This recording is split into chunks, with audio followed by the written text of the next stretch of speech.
नमस्कार, आप देख रहे हैं चुने न्यूज। मैं हूं आपके साथ उन्नति भटनागर। बुलेटिन की शुरुआत करेंगे, लेकिन उससे पहले आपको सीधा लिए चलते हैं अमृतसर, जहां पंजाब के मुख्यमंत्री भगवंत मान क्या कुछ कह रहे सुनवाते हैं। बहुत सारी प्रिंटिंग ਪ੍ਰੈਸ ਇਦਾਂ ਦੀਆਂ ਸੀ ਜਿਹੜੀਆਂ ਛਾਪਦੇ ਸੀ ਵੀ ਕਿਤੇ ਉਹ ਨਾ ਹੋਣ ਉਹ ਹਨਾ। ਅਸੀਂ ਕਹਾਂ ਜੀ ਇਸੇ ਵਾਸਤੇ ਤੁਹਾਡੀ ਸੀ ਹੈਲਪ ਚਾਹੁੰਦੇ ਆ ਕਿ ਜਿਹੜੇ ਤੁਹਾਡੇ ਰਿਕਾਰਡ 'ਚ ਨੇ ਉਹ ਸਾਨੂੰ ਦੱਸ ਦਿਓ। ਜੇ ਉਹ ਰਿਕਾਰਡ ਵਾਲੇ ਜਿਹੜੇ ਨੇ ਉਹ ਉੱਥੇ ਹੈਗੇ ਨੇ ਤਾਂ ਫਿਰ ਤਾਂ ਕੋਈ ਸਾਨੂੰ ਕੋਈ ਉਹ ਨਹੀਂ। ਜੇ ਉਹਨਾਂ ਕੋਲ ਤੁਹਾਡੇ ਰਿਕਾਰਡ 'ਚ ਵੀ ਨਹੀਂ ਹੈਗੇ, ਉਹਨਾਂ ਕੋਲੇ ਵੀ ਕੀ ਹੈ ਨਹੀਂ, ਤੇ ਕਦੋਂ ਉਹਨਾਂ ਨੇ ਲਿਆਂਦੇ ਨੇ, ਫਿਰ ਉਹਦੇ ਤੁਸੀਂ ਜੋ ਵੀ ਧਾਰਮਿਕ ਤੌਰ ਤੇ ਐਕਸ਼ਨ ਲੈਣਾ ਹੈ ਜਾਂ ਕੋਈ ਜੋ ਵੀ ਫੈਸਲਾ ਲੈਣਾ ਉਹ ਤੁਸੀਂ ਕਰਨਾ।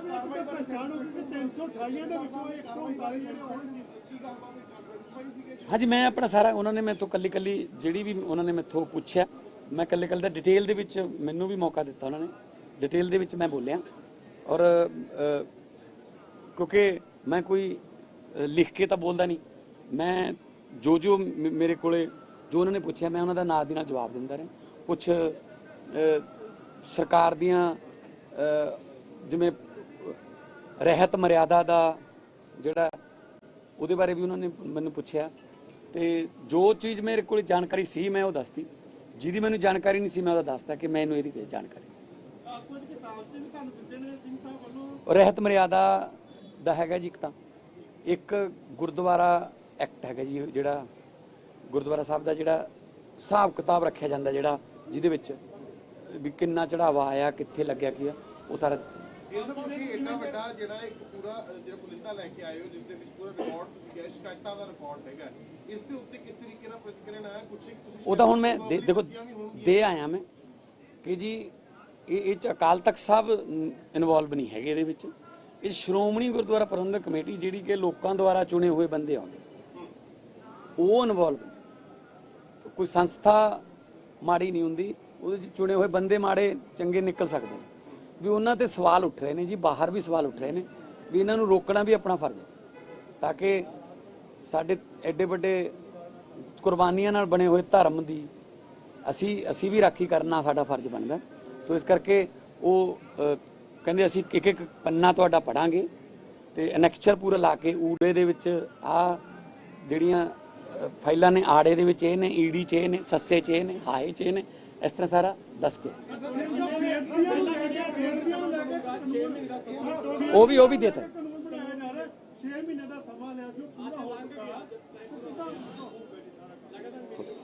ਹੋਊਗਾ, ਸਬਰ ਰੱਖੋ।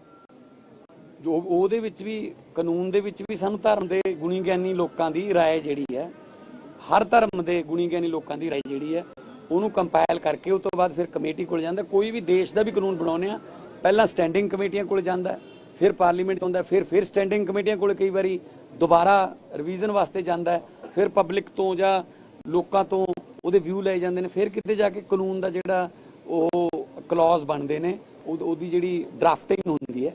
ਸੋ ਥੋੜਾ ਟਾਈਮ ਲੱਗ ਜਾਊਗਾ, ਪਰ ਕਾਨੂੰਨ ਇੱਕ ਵਾਰੀ ਉਹ ਬਣਦਾ, ਫਿਰ ਉਹਦੇ ਵਿੱਚ ਚੇਂਜ ਕਰਦੇ ਹਰ ਰੋਜ਼ ਉਹ ਚੰਗੇ ਲੱਗਦੇ। ਜਦੋਂ ਇੱਕ ਵਾਰੀ ਬਣ ਜੇ ਤਾਂ ਫਿਰ ਲੱਗੇ ਕਿ ਹਾਂ ਇੱਕ ਕਾਨੂੰਨ ਸਖਤ ਬਣਿਆ, ਪਰ ਸਖਤ ਕਾਨੂੰਨ ਦੀ ਜ਼ਰੂਰਤ ਹੈਗੀ।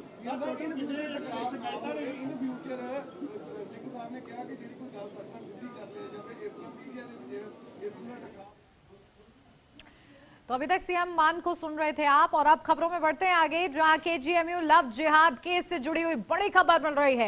मामले में शासन को सौंपी गई है रिपोर्ट, जहां एसटीएफ कर रही है पूरे मामले की जांच। आगरा के एसएन मेडिकल कॉलेज में भी जांच जारी। तो देखिए, कॉलेज के पूर्व छात्रों को तलब किया गया है,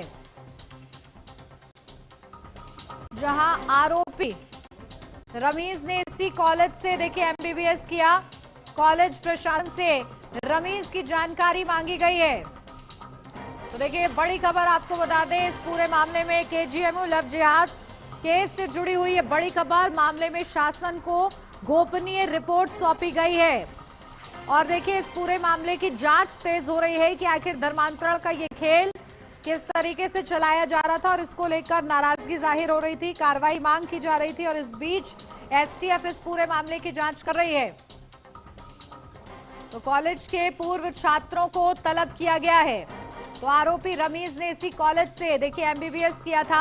कॉलेज प्रशासन से रमीज की पूरी विस्तृत जानकारी मांगी गई है, जिसके आधार पर आगे की कार्रवाई की जाएगी। अन्य छात्रों को भी तलब किया गया है ताकि उनसे भी पूछताछ की जा सके और ये पूरा जो धर्मांतरण का खेल है वो उजागर हो। तो आरोपी रमीज ने बताया जा रहा है कि इसी कॉलेज से एमबीबीएस की पढ़ाई की। तो आगरा के एसएन मेडिकल कॉलेज में जांच जारी है।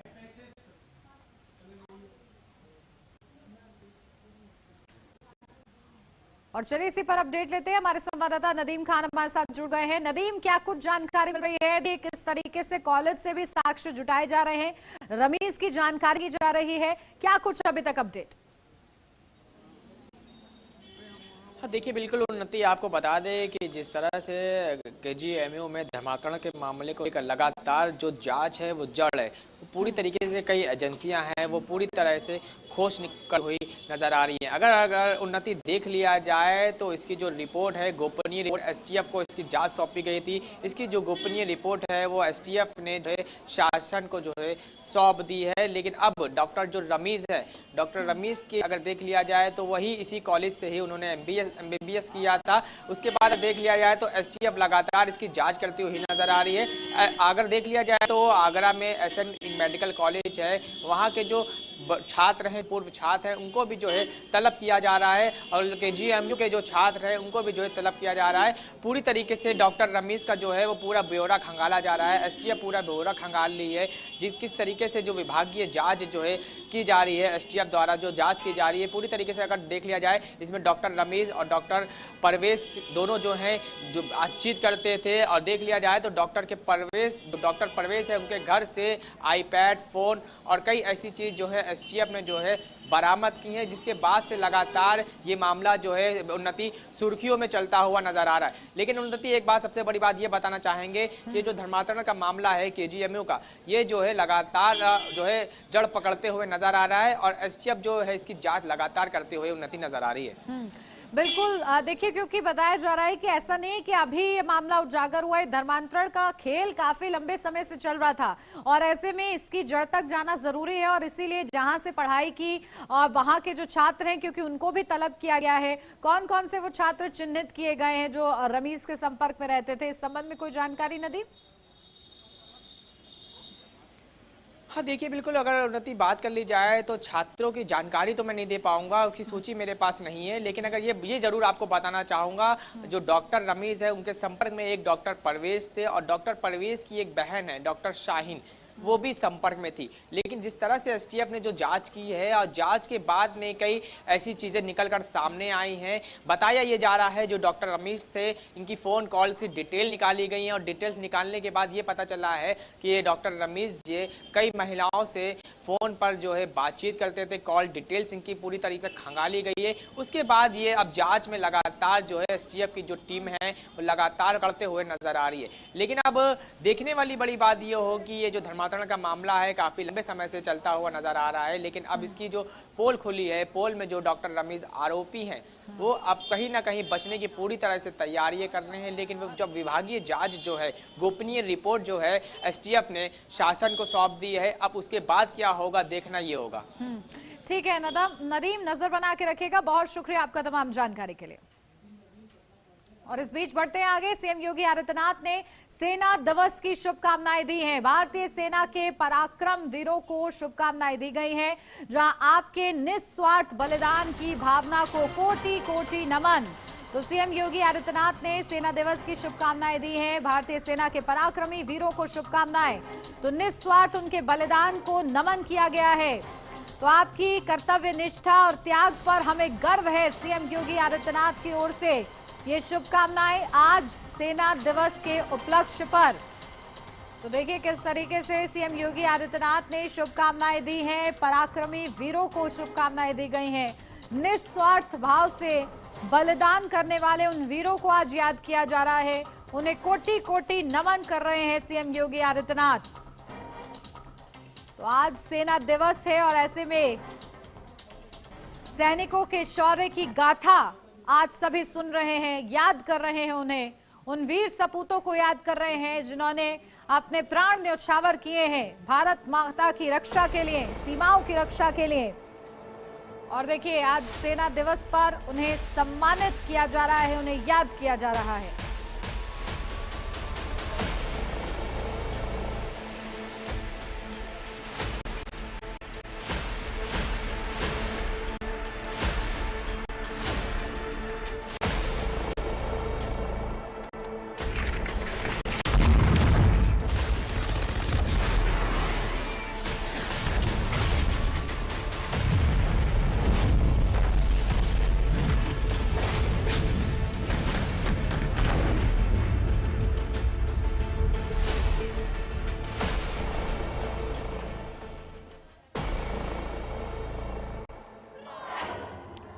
और इस बीच मथुरा से अगली बड़ी खबर, पुलिस और अपराधी के बीच मुठभेड़ हुई है। 25,000 का इनामी साइबर अपराधी मुठभेड़ में घायल हुआ है। तो घायल आरोपी के पास से तमंचा, कारतूस, बाइक बरामद।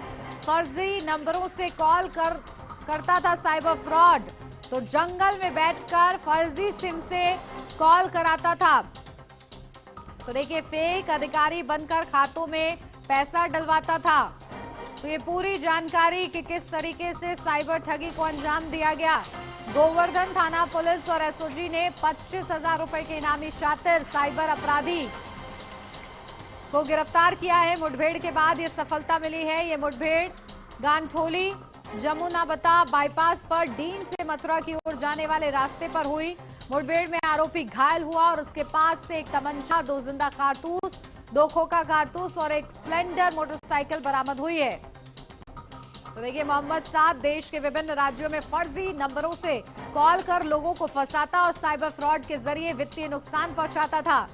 तो आरोपी जंगल में बैठकर फर्जी सिम से कॉल करता और कभी किसी का परिचित बनता तो कभी फेक अधिकारी बन लोगों से पैसे ऐंठता था। और देखिए, 25,000 का इनामी था ये आरोपी, जो कि अब गिरफ्त में है पुलिस की।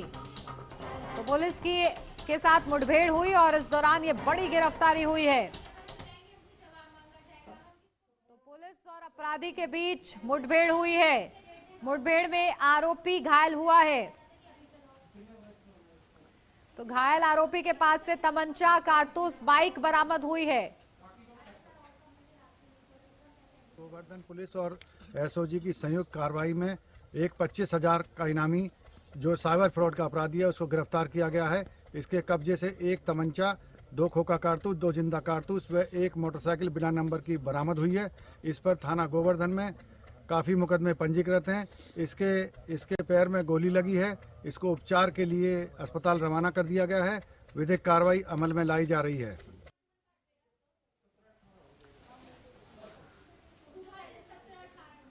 तो देखिए, मुठभेड़ में आरोपी घायल हुआ है। घायल आरोपी के पास से तमंचा, कारतूस, बाइक बरामद हुई है। बड़ा ही शातिर ये अपराधी था। 25,000 का इनामी था। जंगलों में बैठकर फर्जी सिम कार्ड्स के जरिए लोगों को ठगता था। कभी किसी का परिचित बन जाता था तो कभी कोई फेक अधिकारी बन जाता था और उसके बाद साइबर ठगी को अंजाम देता था। और ऐसे में लंबे समय से तलाश थी इस अपराधी की। पुलिस के साथ मुठभेड़ हुई और पुलिस को ये बड़ी सफलता मिली है, जहां ये अपराधी पुलिस के हत्थे चढ़ा है। तो सीओ गोवर्धन की तरफ से ये जानकारी दी गई है कि इस अपराधी की तलाश लंबे समय से की जा रही थी। 25,000 का इनाम भी था इस अपराधी पर। देखिए, और ऐसे में पुलिस के साथ मुठभेड़ के दौरान ये घायल हुआ। इसके पैर में गोली लगी, जिसके बाद पुलिस ने इसे गिरफ्तार कर लिया है। आगे की कार्रवाई जारी है।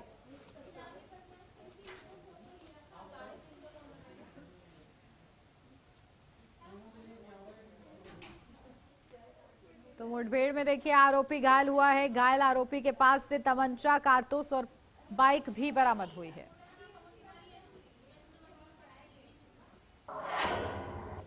रुक करेंगे अगली बड़ी खबर का। यूपी में शीतलहर और कोहरे का डबल अटैक। कई जिलों में छाया घना कोहरा। कोहरे से विजिबिलिटी बेहद कम। तो यूपी में अगले 48 घंटे भारी ठंड की चेतावनी है। तो कई जिलों में घना कोहरा। तो कोहरे से विजिबिलिटी बेहद कम। प्रदेश में ठंड का असर फिलहाल बरकरार है। आज कई जिलों में घना कोहरा छाया रहा, जिससे विजिबिलिटी बेहद कम रही। यूपी में मौसम एक बार फिर गंभीर करवट लेने जा रहा है। ठंड, शीतलहर और कोहरे का असर आने वाले 24 से 48 घंटों में तेज होने की चेतावनी दी गई है। तो मौसम विभाग के अनुसार प्रदेश के कई हिस्सों में सर्दी का प्रकोप बढ़ेगा, जिससे जनजीवन प्रभावित हो सकता है। खासकर सुबह और रात के समय ठंड का असर ज्यादा रहेगा। तो अनुमान ये भी है कि 18 और 19 जनवरी को पश्चिमी यूपी के कई शहरों में हल्की बारिश भी हो सकती है। यूपी में शीतलहर और कोहरे का देखिए डबल अटैक। कई जिलों में घना कोहरा छाया रहा और देखिए इसी को लेकर अलर्ट भी जारी किया गया है। तो तस्वीरें आपके सामने हैं।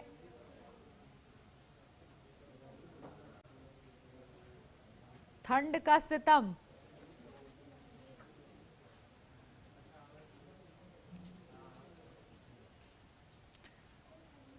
तो देखिए लोगों को ठंड सता रही है क्योंकि घना कोहरा है, शीतलहर है और जहां इस कोहरे की वजह से लोग अपने घरों से भी बाहर नहीं निकल पा रहे हैं, उनको परेशानी हो रही है, विजिबिलिटी बेहद कम।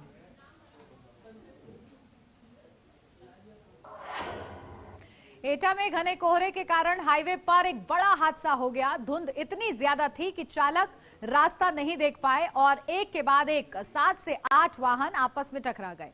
टकराने की आवाज सुनकर मौके पर अफरा तफरी मच गई। स्थानीय लोगों ने बताया कि हादसे में कई लोग घायल होने की संभावना जताई जा रही है। हालांकि पुलिस ने राहत की खबर दी कि इस भीषण टक्कर में किसी की जान नहीं गई। पुलिस और स्थानीय लोग तुरंत घटनास्थल पर पहुंचे और घायलों को इलाज के लिए अस्पताल में भर्ती कराया गया।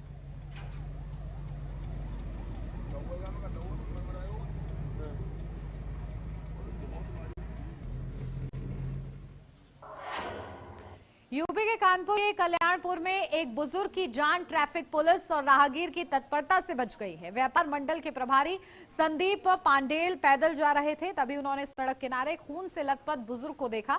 उन्होंने तुरंत टीएसआई को सूचना दी। टीएसआई ने तुरंत ऑटो की व्यवस्था की और सिपाही के साथ मिलकर बुजुर्ग को अस्पताल पहुंचाया। समय पर इलाज मिलने से उनकी जान बच गई है।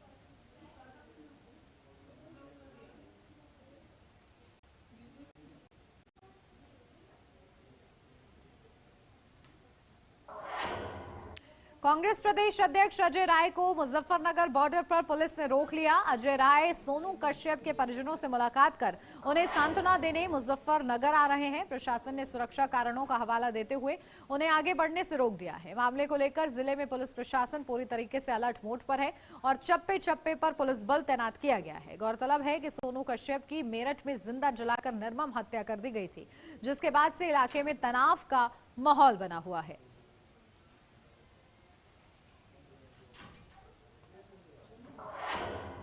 अमरोहा में शॉपिंग कॉम्प्लेक्स के सामने कार और बाइक के टच होने पर विवाद इतना ज्यादा बढ़ गया कि बाइक सवारों ने कार सवारों के साथ मारपीट कर दी और कार के शीशे तोड़ दिए गए। आसपास के लोग मौके पर पहुंचे, जिससे आरोपी मौके से भाग निकले। पीड़ित कार चालक ने बताया कि करीब 1 दर्जन बाइक सवार उनके पीछे से टकराए और फिर उन पर हमला कर दिया। पुलिस ने मौके पर सीसीटीवी फुटेज के आधार पर आरोपियों की तलाश शुरू कर दी है, लेकिन मामले की गंभीरता को देखते हुए सभी आरोपियों की जल्द पहचान और गिरफ्तारी पर जोर दिया जा रहा है।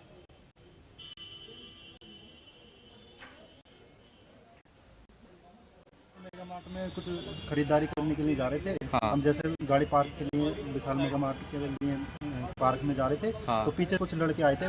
3-4 बाइक थी, 8-10 लड़के थे वो लगभग। तो उनकी बाइक लग गई थी यहाँ पे, थोड़ी सी हल्का सा टैरी लगा था, बाइक उनकी गिर गई थी। तो हमने फिर गलती होने की थी, हालांकि हमने भी सॉरी बोल दिया, कोई बात नहीं, हमारी गलती हो सकती है, बड़ी गाड़ी वालों की वो रहती है। तो सॉरी बोलने के बाद फिर उन्होंने फिर तोड़ फोड़ शुरू कर दिए, सब नुकसान कर दिया, गाड़ी तोड़ दी है। गाड़ी तोड़ दी, दोस्त तोड़ था मेरे साथ। वो मारपीट करने वाले कितने लोग? मारपीट तो कम से कम 8-10 लड़के थे। उनके हाथों में ये तो ध्यान नहीं दिया, पकड़ भी रखा था ना, 1-2 लड़कों ने शीशा तोड़ के ऐसे गिरबान से पकड़ लिया था। बुलंदशहर में आनंदा डेयरी प्लांट पर आयकर विभाग ने बड़ी कार्रवाई की है। सुबह करीब 7 बजे आधा दर्जन से अधिक गाड़ियों में पहुंची आयकर टीम ने प्लांट को अपने कब्जे में लेकर छापेमारी शुरू की है। टीम ने कर्मचारियों को फैक्ट्री परिसर में ही रोके रखा और कुछ कर्मचारियों के मोबाइल फोन जांच के लिए जमा कराए गए। रेड के दौरान प्लांट में बाहरी लोगों की आवाजाही पूरी तरीके से प्रतिबंध कर दी गई थी। आयकर विभाग द्वारा कंपनी से जुड़े दस्तावेजों और रिकॉर्ड की गहन जांच जारी है।